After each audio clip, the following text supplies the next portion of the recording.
कैसे हो? Study point 21 में आपका हार्दिक स्वागत है। ऐसा है कि कल हमने जो महत्वपूर्ण संवैधानिक संशोधन पार्ट 1 में कुछ महत्वपूर्ण संवैधानिक संशोधनों के बारे में पढ़ा था। आज पार्ट 2 के अंदर उससे आगे पढ़ेंगे। इन महत्वपूर्ण संवैधानिक संशोधनों के अंतर्गत जो अगला संशोधन आता है वह है 69वां संविधान संशोधन। ऐसा है 69वां संवैधानिक संशोधन 1991 में किया गया था।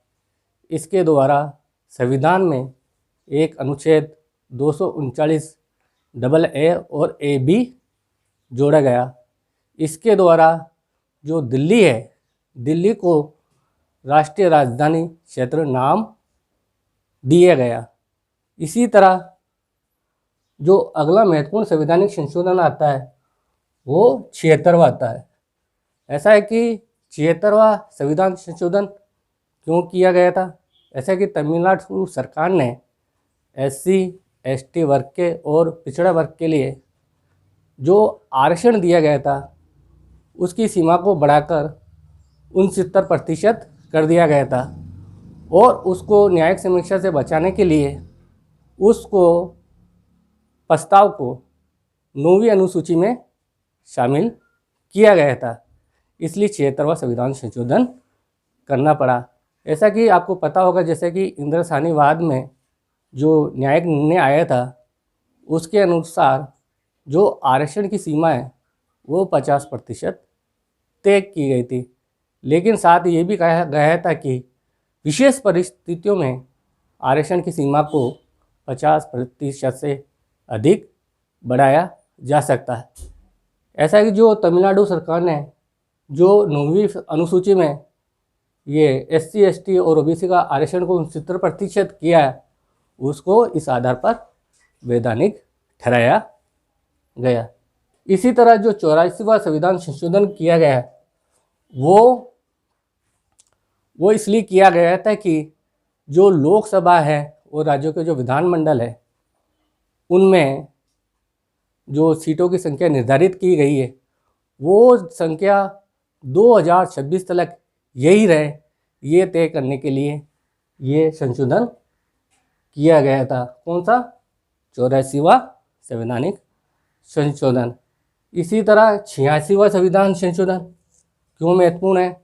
ऐसा है 86वां संविधान संशोधन इसलिए महत्वपूर्ण है, इस संशोधन द्वारा संविधान में एक नया अनुच्छेद 21A जोड़ा गया। 21A द्वारा 6 से 14 वर्ष के जो बालक बालिका हैं उनको अनिवार्य रूप से शिक्षा मिले, इसलिए इसे एक मौलिक अधिकार के रूप में शामिल किया। शिक्षा के अधिकार को पहले 6 से 14 आयु के बच्चों को जो शिक्षा दिए जाने का जो प्रावधान था वो मात्र नीति निर्देशक के रूप में था। अब ये 84वां संविधान 86वां संविधान संशोधन करके संविधान में 21A जोड़ते हुए इसे एक मौलिक अधिकार बना दिया गया। इसी तरह जो 89वां संविधान संशोधन था, आपको पता है कि जब हमारा संविधान बना था तो अनुच्छेद 338 के तहत केवल SC और ST के लिए दोनों वर्गों के लिए एक ही राष्ट्रीय आयोग था, राष्ट्रीय SC ST आयोग। और इस संशोधन के माध्यम से 89वें संवैधानिक संशोधन के माध्यम से संविधान में एक नया अनुच्छेद 338A जोड़ते हुए ST वर्ग के लिए एक अलग राष्ट्रीय आयोग का गठन किया गया। इसी तरह जो 91वां संविधान संशोधन है, 91वां संविधान संशोधन किस लिए महत्वपूर्ण है?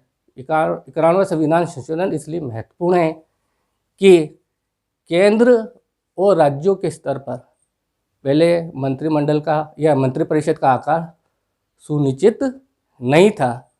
अब इस संशोधन द्वारा केंद्र और वे राज्यों के स्तर पर मंत्रिपरिषद का आकार सुनिश्चित कर दिया गया।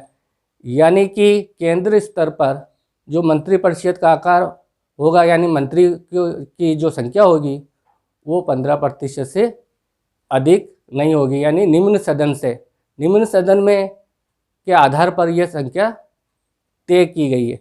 इसी तरह जो राज्य के विधानमंडल हैं उनमें भी मंत्रिपरिषद में मंत्रियों की संख्या 15% से अधिक नहीं होगी। लेकिन जो छोटे राज्य हैं जैसे कि सिक्किम में मिजोरम, इनमें 12 मंत्री रखे जा सकते हैं, यानी कम से कम इनमें 12 मंत्री हो सकते हैं। इसी तरह जो 92वें संविधान संशोधन किया गया वो किया गया था 8वीं अनुसूची में। आपको पता होगा 8वीं अनुसूची राष्ट्रीय भाषाओं से संबंधित है। ऐसा है कि 8वीं अनुसूची में पहले 18 भाषाएं ही थी। ये 92वें संविधान संशोधन करके 4 नई भाषा को और जोड़ा गया। वो 4 नई भाषा थी डोगरी, मैथिली, संताली और बोडो। वर्तमान में राष्ट्रीय भाषाओं की संख्या 22 है। इसी तरह जो 94वें संशोधन किया गया था 2006 के अंदर, इसके द्वारा जो छत्तीसगढ़ और झारखंड में जनजातीय मंत्रालय के लिए एक अलग से मंत्रालय का गठन किया गया और बिहार में ये मंत्रालय समाप्त कर दिया गया। और इन संवैधानिक संशोधन में जो सबसे महत्वपूर्ण आता है वो है 99वां संशोधन। ये इसके द्वारा क्या किया गया था? इसके द्वारा संविधान में एक नया अनुच्छेद 124 ABC जोड़ा गया था। ये ABC किस लिए जोड़ा गया था? न्यायिक नियुक्ति आयोग के लिए। ऐसा कि हमारे संविधान में मात्र एक यही संशोधन है जिसको सर्वोच्च न्यायालय द्वारा पूर्णतः रद्द कर दिया गया। ये जो किया गया था ये संशोधन, वो न्यायाधीशों की नियुक्ति के लिए एक न्यायिक नियुक्ति आयोग के गठन के लिए किया गया था। किंतु सर्वोच्च न्यायालय ने अपने एक निर्णय द्वारा इस संशोधन को पूर्णतः रद्द कर दिया। इसी तरह 100वां संशोधन है जो भारत व बांग्लादेश के बीच जो भूमियों का आदान प्रदान हुआ था उसके लिए किया गया था। इसमें यह तय किया गया था कि भारत बांग्लादेश को 111 क्षेत्र और बांग्लादेश भारत को 51 क्षेत्र सौंपेगा। ऐसा है कि जब हम राज्यों का नाम परिवर्तन, सीमा में परिवर्तन करते हैं तो किसी तरह का संवैधानिक संशोधन नहीं करना पड़ता, वो केवल साधारण बहुमत से ही हो जाता है। लेकिन जब किसी अन्य देश को यदि भूमि का हस्तांतरण करना हो या अन्य देश से भूमि लेनी हो तब संविधान में संशोधन करने की आवश्यकता होती है। इसलिए 100वां संशोधन करना पड़ा। इसी तरह जो एक महत्वपूर्ण संशोधन आता है वो 102वां संशोधन आता है। ये 102वां संशोधन जो 123वां जो संवैधानिक संशोधन बिल है उसके माध्यम से किया गया था। आपको पता होगा कि जो हमारा संविधान का अनुच्छेद 340 है उसके अंतर्गत जो पिछड़ा वर्ग है उसके लिए संसदीय अधिनियम के द्वारा एक आयोग का गठन पहले से ही कर दिया गया था, लेकिन उसे संवैधानिक आयोग का दर्जा नहीं था। यानी ओबीसी वर्ग के लिए किसी तरह का कोई संवैधानिक आयोग नहीं था। इसलिए इस संशोधन द्वारा ये क्या किया गया?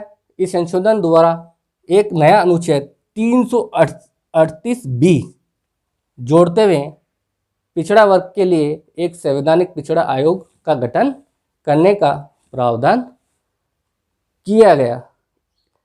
इसी तरह जो 103वां संविधान संशोधन आता है वो है जो आर्थिक रूप से सामान्य वर्ग है, जो पिछड़ा वर्ग है में आता है। आर्थिक रूप से जो सामान्य वर्ग के जो पिछड़े वर्ग है उनको सरकारी सेवाओं में और शैक्षणिक संस्थाओं में आरक्षण देने के लिए किया गया था। इसके द्वारा कोई संविधान में कोई नया अनुच्छेद नहीं जोड़ा गया था, बल्कि इसके द्वारा संविधान में नए खंड जोड़े गए थे। वो खंड कौन कौन से जोड़े गए थे? इसके द्वारा संविधान में 15(6) खंड और 16(6) खंड जोड़ते हुए जो सामान्य वर्ग का जो आर्थिक रूप से पिछड़ा वर्ग है उसको सरकारी सेवाओं में और शैक्षणिक संस्थाओं में 10% आरक्षण दिया गया। इसी तरह जो अभी जो अंतिम जो संवैधानिक संशोधन हुआ है वो अंतिम संवैधानिक संशोधन है 104वां संविधान संशोधन है। 104वां संशोधन किया गया वो है राजनीतिक आरक्षण से संबंधित है। आपको पता है कि राजनीतिक आरक्षण किन किन अनुच्छेदों में आता है। राजनीतिक आरक्षण आता है 330, 331, 332, 333 और 334। इसके अंतर्गत राजनीतिक आरक्षण आता है। ऐसा कि जो राजनीतिक आरक्षण की सीमा है जो 25 जनवरी 2020 को समाप्त हो रही थी इन वर्गों के लिए, उसको संशोधन 104वां द्वारा ये राजनीतिक आरक्षण की सीमा को बढ़ाकर 25 जनवरी 2030 कर दिया गया। ऐसा है कि आपको मेरा पढ़ाया पसंद आए तो लाइक और शेयर करें।